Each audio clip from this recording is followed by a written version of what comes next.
Apakah suara saya terdengar?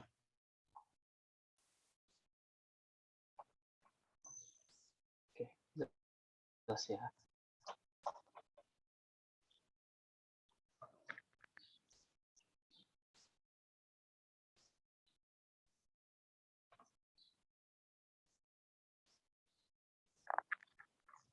Sebagian kita mungkin pernah mendengar atau sudah sering mendengar istilah personal branding atau pemasaran diri.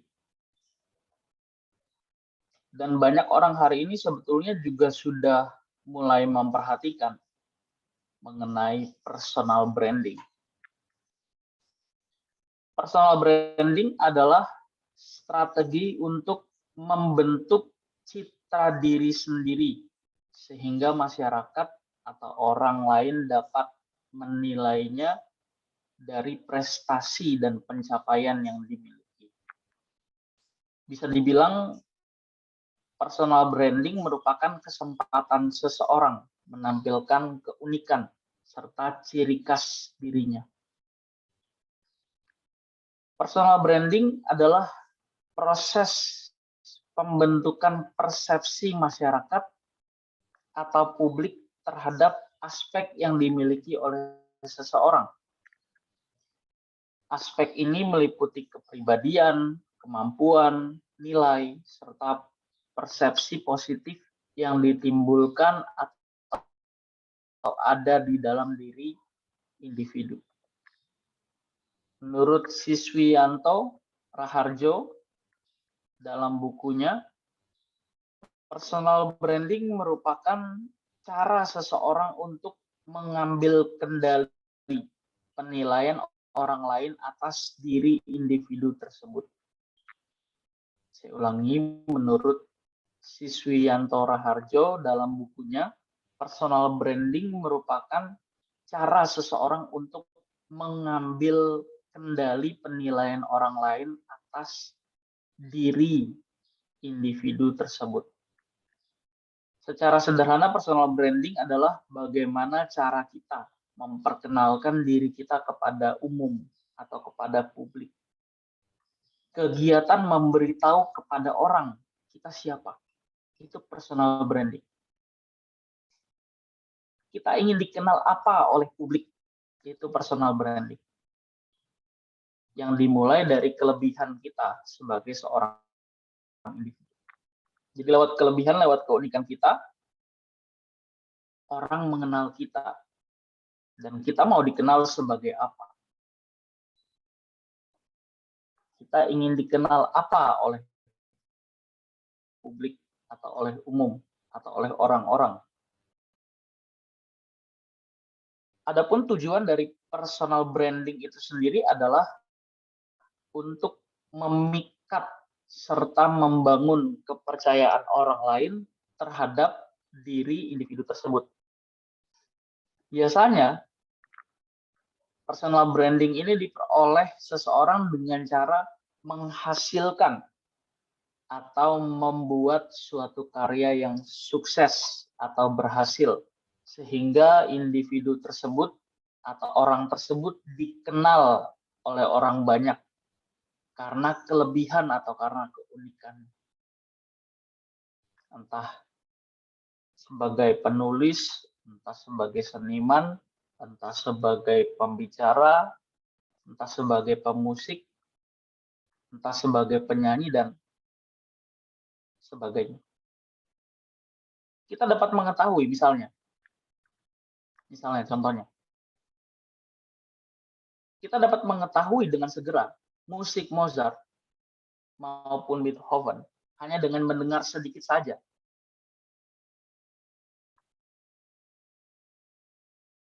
Karena mereka begitu khas, begitu memikat. Apalagi yang jurusan seni ya, seperti Clara. Pasti dengan cepat, dengan mudah bisa langsung menebak ini lagu siapa. Ini permainan dari seorang komposer siapa. Nah, itulah personal branding. Jadi kalau kita dengar lagu Mozart sedikit saja atau lagu Beethoven sedikit saja, kita dengan segera bisa tahu. Biasanya begitu, orang-orang banyak, umumnya orang tahu lagu-lagu Beethoven atau Mozart. Karena lagu ini dipakai sewaktu kecil ya untuk menenangkan, atau ketika kita di dalam kandungan, kita disetelkan musik Mozart atau Beethoven. Nah, ini yang dimaksud personal branding itu. Contoh lainnya, misalnya Pablo Picasso. Ada yang pernah dengar Pablo Picasso? Ada yang tahu Pablo Picasso? Coba yang tahu. Siapa tuh Pablo Picasso tuh? Coba Clara. Pablo Picasso tuh siapa, Clara? Boleh Lukis. di info ke kita semua. Lukis apa? Aliran apa dia? Apa sih dia? Dia yang abstrak bukan sih? Bukan ya? Pablo Picasso yang Kubisme. nggak tahu lah. Kau bet pakai pelukis. Oh, kubismen no kata Vero. Ya, intinya pelukis ya. Pelukis aja. Intinya pelukis ya. Nah, kalau kita pernah dengar Pablo Picasso, beliau adalah seorang seniman jenius dan berpengaruh karena aliran lukisan kubisme. Dan ia dikenal sebagai pelukis revolusioner pada abad ke-20. Orang yang mengagumi seni lukis atau paling tidak seni tidak mungkin tidak tahu siapa Pablo Picasso. Nah, ini personal branding juga. Jadi kalau kita lihat lukisan aliran kubisme tuh yang bentuknya kotak-kotak segitiga bulat, agak kalau dibilang abstrak nggak bisa dibilang abstrak juga sih, tapi bentuknya lebih kotak-kotak terus segitiga bulat, tapi membentuk sebuah bentuk ya, meskipun terpisah-pisah. Nanti yang masih bingung apa sih itu aliran kubisme, bisa langsung searching di Google supaya dapat gambaran. Sekali lagi, orang yang tahu seni tidak mungkin dia tidak tahu siapa Pablo Picasso. Nah, lucunya orang hanya akan mengenal siapa kita melalui personal branding kita jika orang tersebut mengagumi atau menyukai bidang kita saja. Kalau saya tanya di sini misalnya yang suka olahraga, mungkin dia nggak tahu siapa itu Pablo Picasso. Beethoven, Mozart mungkin masih tahu ya, karena itu legend. Tapi kalau saya tanya siapa itu Pablo Picasso, orang yang nggak suka lukisan, yang nggak suka seni pasti nggak tahu. Atau nama lain, nama besar pelukis lain seperti Michelangelo. Mungkin orang pernah mendengar namanya tapi tidak tahu detail siapa dan apa karyanya.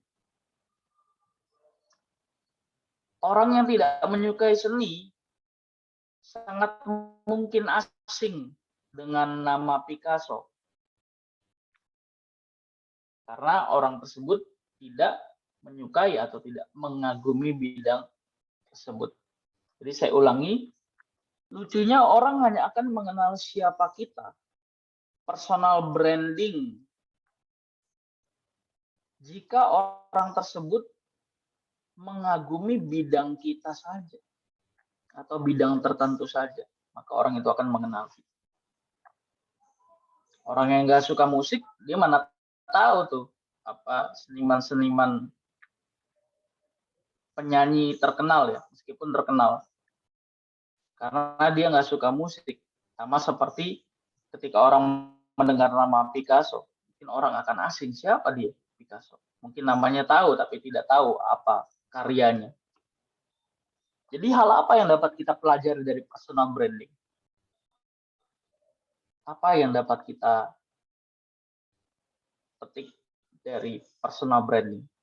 Apa makna dari personal branding? Di sini saya bukan mau mengatakan bahwa personal branding itu buruk ya, atau sesuatu yang salah.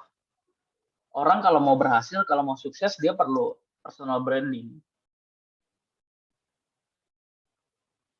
Jadi personal branding itu semacam reputasi ya. Kita dikenal orang karena kemampuan, karena keunikan, atau karena perilaku kita yang menonjol atau yang berpengaruh. Jadi apa yang dapat kita pelajari dari personal branding? Hal yang dapat kita pelajari dari personal branding atau pemasaran diri adalah kita dapat dikenal orang lewat kemampuan atau lewat keunikan kita, atau sesuatu yang melekat kuat pada kita, seperti perilaku. Entah itu dikenal karena pengaruh atau kebaikan. Misalnya nama-nama besar seperti Mother Teresa, Mahatma Gandhi, Siddhartha Gautama, Ahok, dan masih banyak lagi. Mereka dikenal karena perbuatan, karena kebaikan, karena pengaruh mereka. Atau karena sikap yang begitu kontroversial, seperti sering keluar masuk penjara karena kasus narkoba misalnya, atau kasus-kasus tertentu. Kita dikenal karena itu. Kemudian yang kedua, terkait dengan apa yang dapat kita pelajari dari personal branding. Yang kedua adalah orang mungkin hanya mengenal siapa kita, orang mungkin hanya mengenal personal branding kita karena mengagumi bidang kita saja atau bidang tertentu saja yang orang itu sukai atau orang itu kagum atau orang itu senang.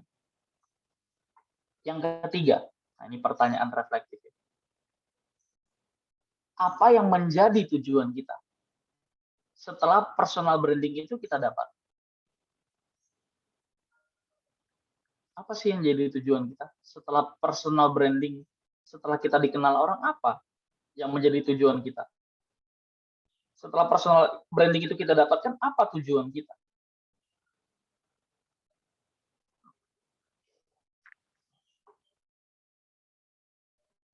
Implikasi atau kaitannya dengan kebenaran. Implikasi atau kaitannya dengan kebenaran adalah jangan sampai kita berprestasi di hadapan manusia, kita dikenal oleh manusia, kita terkemuka di hadapan manusia, tetapi kita terbuang di hadapan Allah nanti. Seperti yang tertulis dalam Matius 7:21-23. Itu kan bukan orang-orang biasa. Saya rasa bukan orang biasa, orang yang punya karunia bernubuat. Mengusir roh jahat mungkin banyak, melakukan mukjizat, tapi tidak dikenal oleh Allah. Jangan sampai kita berprestasi di hadapan manusia, dikenal manusia, terkemuka di hadapan manusia, tetapi terbuang di hadapan Allah. Allah tidak menikmati kita. Semua tentu menjadi sia-sia. Mungkin itu bisa kita nikmati di bumi ini. Siapa sih yang nggak senang kalau dikagumin orang? Tapi untuk apa? Kalau kita nggak dikenal sama Tuhan. Semua menjadi sia-sia. Untuk apa dikenal di hadapan sesama manusia jika kita tidak dikenal oleh Allah? Hidup ini bukan hanya tentang memaksimalkan potensi diri, bakat atau talenta, serta potensi diri yang ada pada kita saja. Tetapi untuk apa potensi itu diberikan?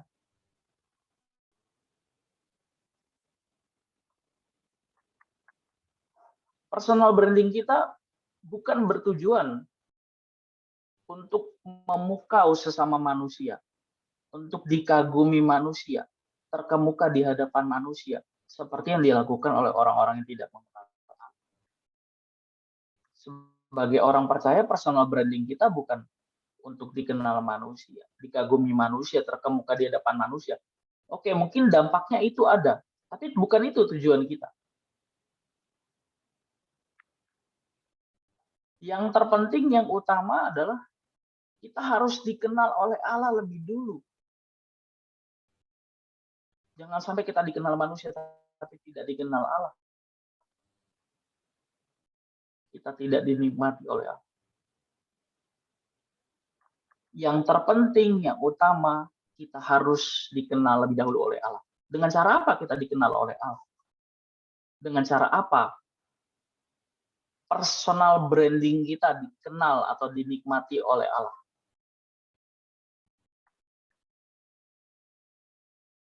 Dengan cara mengenakan kodrat ilahi. Dengan cara mengenakan karakter ilahi. Karakter Tuhan Yesus. Itu personal branding kita sebagai anak-anak Allah. Yaitu mengenakan kodrat ilahi. Ingat, orang itu dikenal orang karena personal branding. Nah, kita dikenal oleh Allah, personal branding kita apa? Matius 7:23 kan bilang, aku tidak mengenal kamu. Allah tidak mengenal personal branding kita.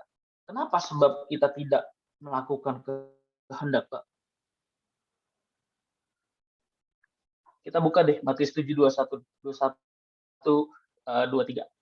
Kita buka cepat-cepat ya.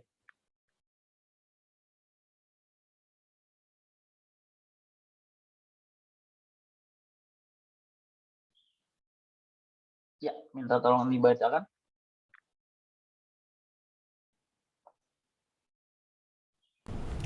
Matius 7 ayat 21-23. Bukan setiap orang yang berseru kepadaku, Tuhan, Tuhan, akan masuk ke dalam kerajaan sorga, melainkan dia yang melakukan kehendak Bapakku yang di sorga.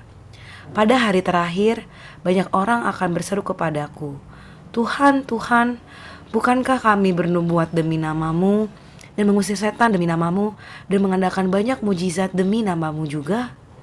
Pada waktu itulah aku akan berterus terang kepada mereka dan berkata, aku tidak pernah mengenal kamu. Enyahlah daripadaku, kamu sekalian pembuat kejahatan. Iya. Di ayat 22 di situ, itu apa kalau bukan prestasi? Bernubuat, mengusir roh jahat, dan mengadakan banyak mujizat demi nama Allah, demi nama Tuhan. Tapi Tuhan bilang, Tuhan katakan dengan terus terang, aku tidak pernah mengenal kamu. Enyahlah daripadaku, kamu sekalian para pembuat kejahatan. Jadi kalau kita mau dikenal oleh Allah, kita mesti punya personal branding sebagai anak-anak Allah, yaitu mengenakan kodrat ilahi, mengenakan karakter ilahi. Karakter Tuhan Yesus. Itulah personal branding kita sebagai anak-anak Allah. Kita harus bisa dikenali, harus bisa dinikmati oleh Allah melalui perbuatan dan karakter kita yang semakin serupa dengan Tuhan Yesus. Sehingga orang pun juga akan mengenali Yesus di dalam kita. Karena kita menjadi man of peace, man of God. Menjadi surat yang terbuka, menjadi sempurna seperti Tuhan Yesus Kristus. Menjadi anak Allah yang sah. Kuyos. Amin.